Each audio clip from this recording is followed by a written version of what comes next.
Ang atong unang pagbasa nagpadayag og usa ka importanteng kamatuoran. Ang nagsuwat ani sa Ecclesiastes si Hari Solomon, ang gitagaan og kahibalo sa Ginoo or kaalam nga way makatupong, a man of wisdom. Nya unsa may iyang wisdom nga na-discovery, walay kapuslanan ang atong paningkamot aning kalibutana. Wa gyoy kapuslanan. Vanity of vanities. Ang ato kunong paningkamot musangko gyud sa wa gyoy kapuslanan. Mo agree mo o disagree? Oh, way kapuslanan Magbinyo ka kay aron malipay, kasakit ang gihatag sa imong bana o sa imong asawa. Gatuo kag porting gwapaha, paggawas sa batasan nga perting ilara, hastilang luura nagyugnaw. Nagtuo sa ka nga ang imong proteksyon, ang imong securities kinabuhi, naas mga bukton anang imong bana, Jesus! Mao'y nahimong bugat sa imong kinabuhi ang bukton anang tawhana. Sigihan lang kag kulata. No? Nya, mangandoy anak, ala, hasta pari, hangyoon gyud nga, iampo ko fader, tabangi ko fader nga makaanak. Ningon sang pari, sige nga rin, sulod. Tabangan tika.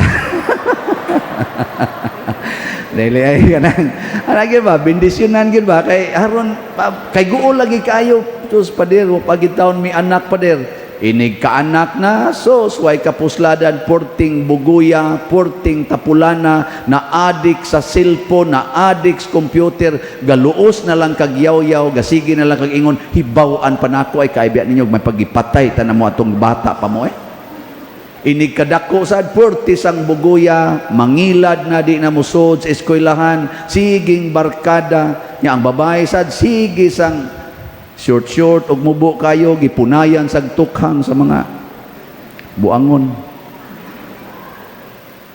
Way kapuslanan, way kapuslanan. Eskwela kag maayo, sikag eskwela, inig eskwela nimo, inig graduate, subo lang gyapon asa man ko trabaho.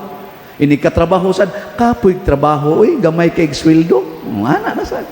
Way kapuslanan. Nga dako niya kong sweldo, ako ning itukod og balay, pagtukod nimo og balay, porti naging nindutas imong balay sa imong tanaw, dako man sa kagbayranan maintenance, porti man sang kapuya limpyuhan, gasigi na sad kag kasuko kay ang imong gipalimpyo, mga tapulan kaayo, sige na sad kag yaw-yaw. Way kapuslanan, no? Kana lang imong naong, kanang naong nimo ba? Sige nimong kiski, siging kiski, siging kolor. Pumanasad, sunuduan, kolor na sad na. Way kapuslanan. No? Gahasol-hasol lang.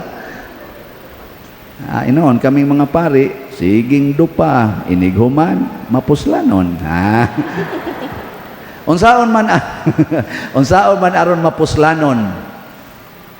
Unsaon man, wa gilaing maghatag og bili or value sa atong paningkamot mga igsoon kung atong i-dedicate ngadto sa Ginoo og sa mga buhat sa Ginoo. Muna ningon ang Ginoo diri sa atong ebanghelyo, hoy buang, kay gasigi naman siya tigom og bahandi para sa iyang kaugalingon. Ang iyang gihuna-huna para gis iyang kaugalingon. Ingon din Ginoo, hoy buang, karong gabhiuna patay na ka. Wa na, impas na. Kamo, sige mong tigom diha. Ikaugma, mahibawan lang nimo ni sakit imong tiyan, niya pag-diagnose colon cancer, stage 4. Maingon ka, ay, Ginoo, anak ka. Wala kapuslanan. Tinuod yun na. Kamong sigig tigom, mga ginikanan, kay para kunos inyong mga anak, nya pagkamatay na ninyo na impierno pagyud mo kay perti ninyong dawa, nya gatan-aw pagyud sa inyo mga anak nagkinihaay na ngadto kay nag-ilog sa katigayunan nga imong kunuhay giput up, moingon ka, sus, maimpierno man sa tingali ni mga anak ka, kuyog nako.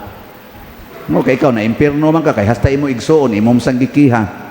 Kay porti man gyud nimong dawa, Imong mga nangutang nimo, imong gipangkiha kay di kabayad, nya taas ra bay kay kag interes imong gibutang.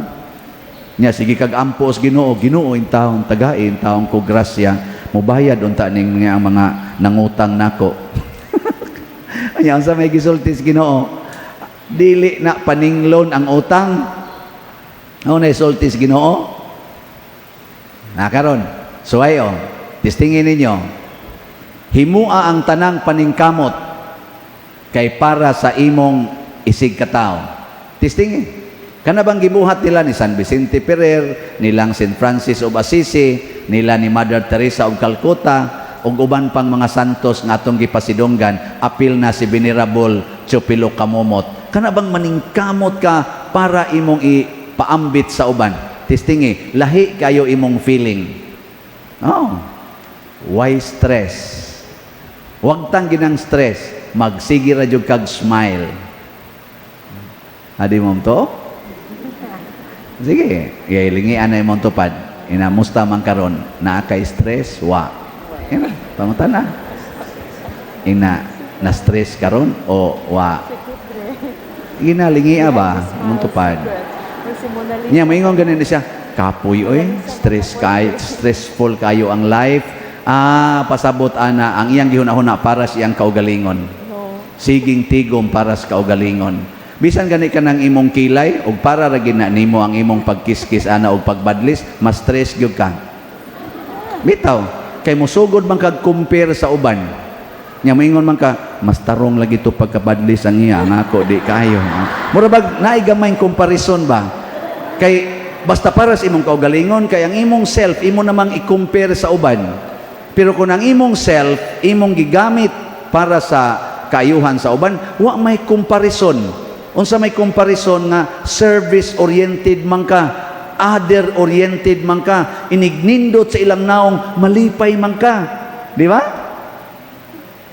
Oh, kita din sa atong parokya, nakalipay ba yata? Mao na ang buhing example. Sige tag baligyag slot. Di ba? Sobra na ni mga 50,000 katao ang nakapalit og slots sa lain-lain atong mga project. Magtanaw ta dinhi sa atong parokya, di man ta masina, di man ta maingon nga, hala, kanindot na ako, bati lang yapon. Di man ka mana? Maingon man ka, hala, nakatampo ko sa pagpanindot ani. O, di ba? Sige ka no, lingi ay mong tupad. Ingna, nakatampo ka ani? Nakatampo. Ibangutan na lang ba? Tanawa, di ba? Dili na mo tubag ni mo. Kung wala nakatampo, pero nakatampo na, bisag ko sa kaslat, katampo ko eh. Lipay kay ka. Anya, duha naman kadagko nga event sa atong Archdiocese, nga kita dinhi nakatabang. Nakatabang ta ba? Kadtong Kapilinya di Fatima, pagka April 4, nakumpleto to siya. Nakatampo ta ato sa atong mga slot-slot, dinhi og mga 41 million, labing minos. Nya karon sad katong bag-o ato pagka July 27 natuman sad ang Thanksgiving Mass para sa pagka-venerable ni Bishop Chupilo Kamumot. Ang gasto ato ang budget mga 7 million mo tong nagbaligya tag 7,000 ka slots.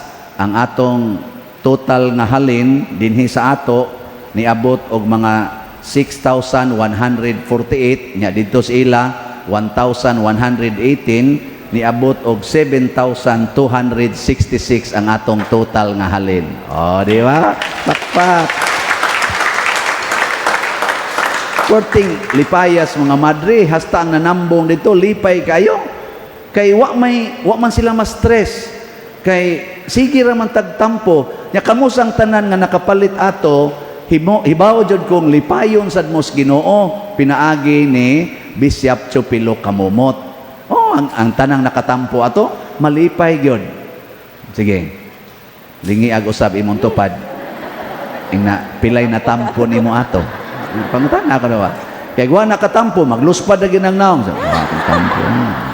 Lisod kay po, lisod kaayo. Doon naman gani dinhi, nga nawad-an sa pananaw, nga pag-ingon ako atong Biyernes, last day na ron. Kay 100 na lang kapin ang nahibilin. Last day na lang karon.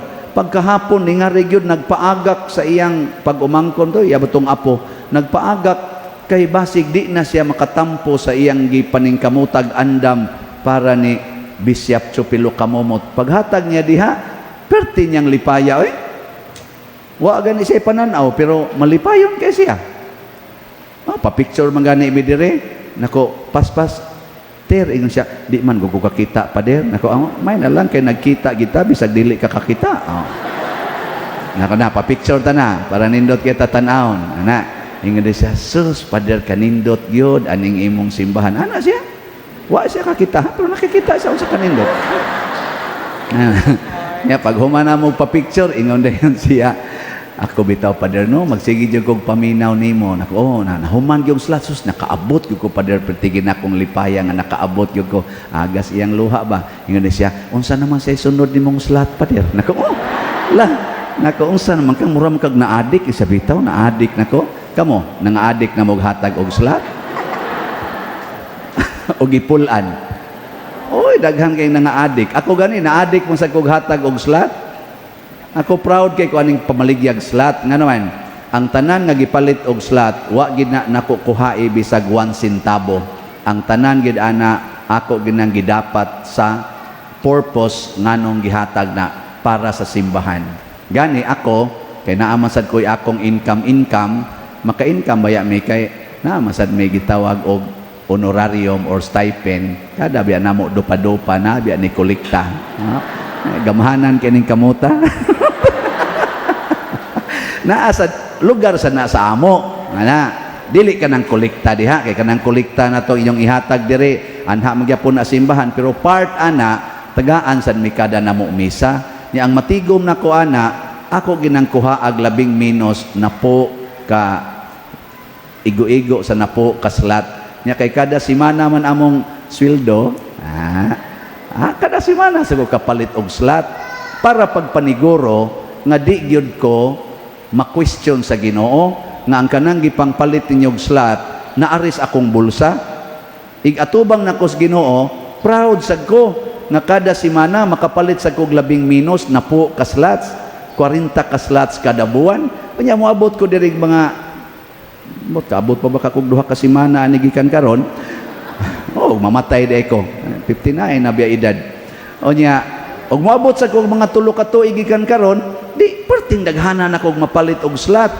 Simba ko og buhi pa ko, mabalhin ako og laing assignment or ma-retire na ba ko, nya mobalik ko dinhi, makaingon jud ko sa akong kaugalingon nakatampo sa ko ani og slat.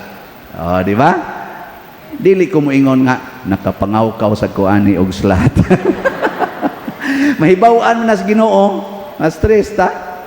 Yang anong gibuhat man ni nato mga igsoon. Matud pa sa atong ikaduhang pagbasa, ningon si San Pablo, sanglit gibanhaw naman kamo uban ni Kristo, tinguhaa ang mga butang nga atua sa langit, diin naglingkod si Kristo. Ayaw na ninyo huna-hunaa ang mga butang sa kalibutan. Pasabot, ang tanang butang sa kalibutan nga atong nadawat, makita o dili makita, ato na siyang gamiton para malangita. Matud pa ni Kristo, pagtigo mo bahandi didto sa langit, dili dinhis kalibutan. Tigom. Nya unsaon man pagtigo mo bahandi sa langit? Kung ang atong nadawat nga mga bahandi, gamay og dako, i-share nato sa community. Ipaambit nato sa community, labi na gyud sa simbahan. Ang simbahan para gid ni sa tanan ug para sa Ginoo. Kung anhita mo paambit dinhi, congratulations. Pero ang imo ganing pangandoy para sa imong pamilya lang, para sa imo lang panimalay, nya istrikto kay ka kay imo yung panalipdan ang imong panimalay, yang inyong mga silingan imo yung kontrahon, patay ka diha. That is part of yourself and your selfishness. Pareha bitaning nahitabo ron sa Russia o sa Ukraine. Mingon ka nga si Putin na nalipod sa Russia, si Zelensky na nalipod sa Ukraine. Kay nga naman, para ni Putin, ang Russia nga ilang teritoryo, part na sa iyang self. Nga si Zelensky sad, ang tibuok Ukraine, part sad sa iyang self. Gusto man ni Putin nga ma-part ang Ukraine sa iyang self. Di man musugot sad si Zelensky. Gapatay na sila. Mao na ningos Kristo, ang tinuod nga kinabuhi wa diha sa bahandi nga imong gihuptan, bintahaan pa ng bahandi ron sa Russia o sa Ukraine, ang ilang power, ang ilang wealth, ang ilang source of income nga pinakadako silang supplier sa kanang atong mga primary commodities sa tibuok kalibutan, bintahaan pa na, pero tanawa karon nagpatay na sila, nagpinatyanay, wa nay kinabuhi, wa nay kalinaw, wa nay kalipay.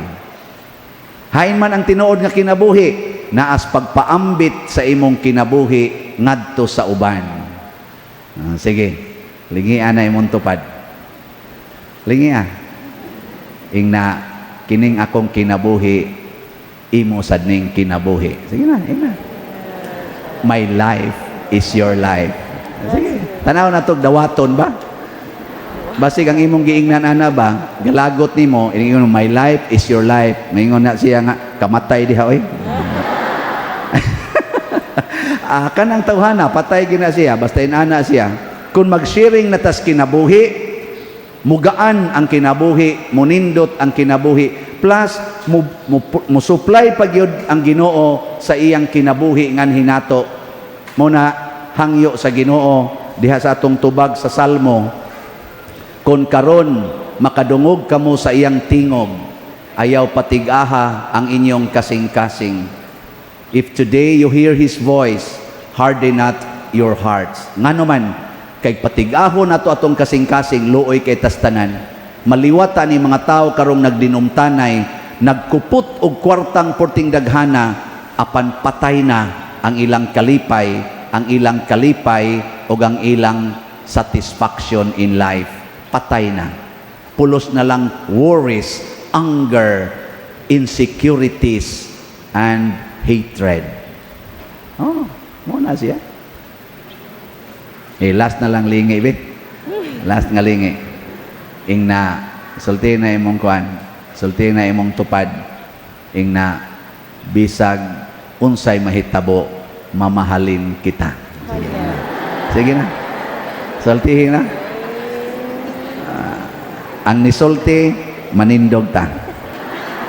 Nagato ako sa Dios Amahan, makagagahom sa tanan, magbubuhat sa langit ug sa yuta, ug kang Hesukristo iyang anak nga bugtong Ginoo nato, nga gipanamkon sa lalang sa Espiritu Santo, gianak ni Maria nga Birhen, gisakit sa sugo ni Poncio Pilato, gilansang sa krus na matay o gilubong, mikunsad sa mga minatay sa ikatulo ka adlaw na banhaw, mingsaka sa langit ug nagalingkod sa tuo sa Dios nga Amahan, makagagahom sa tanan. Gikan dito mabalik siya aron paghukom sa mga buhi ug sa mga minatay. Nagato ako sa Espiritu Santo, sa Santa Iglesia Katolika, sa kambitan sa mga santos, sa kapasayloan sa mga sala, sa pagkabanhaw sa lawas ug sa kinabuhing dayon. Amen. Mga igsoon, ang Dios mao ang atong dalangpanan sa tanan natong gikinahanglan. Busa malaumon kitang mudangop kaniya sa pag-ingon, Ginoo pamatia kami. Ginoo pamatia kami. Nga silang naghalad sa ilang kinabuhi ngadto sa Dios diha sa pagkarelihiyoso, mapadayunong magsaksi kaniya, magampo kita sa Ginoo. Ginoo pamatia kami. Nga makiangayong ipahat ang mga pagkaon ngadto sa tanang kanasuran, magampo kita sa Ginoo. Ginoo pamatia kami. Nga ang mga taong dili kasaligan ug hakog, makat-on sa paghupot og grasya sa pagkamapaambiton sa uban, magampo kita sa Ginoo. Ginoo pamatia kami. Nga pinaagi sa Dios nung kaalam, makakita kita sa kawalay pulos sa mga butang nga atong giisip nga bililhon, magampo kita sa Ginoo. Ginoo pamatia kami. Nga imuuntang isipon nga takos ug mapuslanon alang kanamo, nga si Venerable Teofilo Kamumot, mabayaw ngadto sa altar sa mga santos, magampo kita sa Ginoo. Ginoo pamatia kami.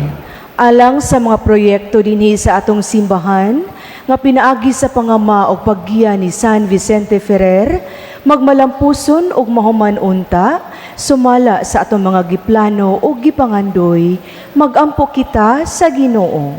Ginoo, pamatia kami. Alang sa tanang mga benefactors o donors sa atong simbahan, nga mihatag og finansyal og lanlaing hinabang, ug alang sa mga nagtrabaho dinhi sa atong mga proyekto, nga hatagan unta sila sa Ginoo ug daghan pang mga grasya sa ilang kinabuhi, malikay sila sa mga kadautan ug mulampos unta ang tanan nilang mga paningkamot, magampo kita sa Ginoo. Ginoo, pamatia kami.